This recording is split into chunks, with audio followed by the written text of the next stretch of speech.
say as much about you as your successes. Because if you're not willing to fail, you're maybe not going to succeed. And if you fail, I don't want to be cliche here, but the old say, how many times did you get knocked down? How many times did you get up? How many times did you try again? So. Yeah, that's a question I always like to ask guests on the show is, do you learn more from your wins or your losses?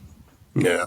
Well, getting back to Local Honey, the main male character there, Jim Yarrow, I think in the conversations that he has with his friends, often sitting at a bar at night or elsewhere, it's when they start talking a little bit with suddenly their kind of collective regret, collective trauma of having come through the war, been a survivor. In the case of Jim Yarrow, he's got a wounded hand that he's still able to work, but it's always a problem for him, And you start seeing that collective trauma and the impact that it had on people.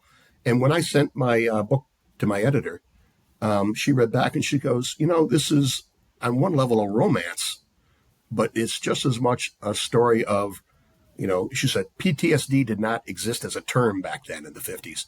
Yet, people knew about it. Back then they called it shell shocked, and there's even a little part in the book where it quotes somebody as saying, shell shocked is not a medical diagnosis. Doctors will never use that term. That's a slang term that's used by people to just sort of poo-poo the feelings that people have from the trauma.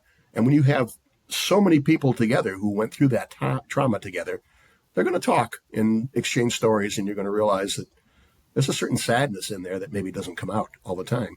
So that's what she said. She said this is as much a story of PTSD, regardless of what it was called then, as it is a love story. And I think she's right. And I think that probably crept into my writing because of my background more than I realized. So it was good to have somebody point that out.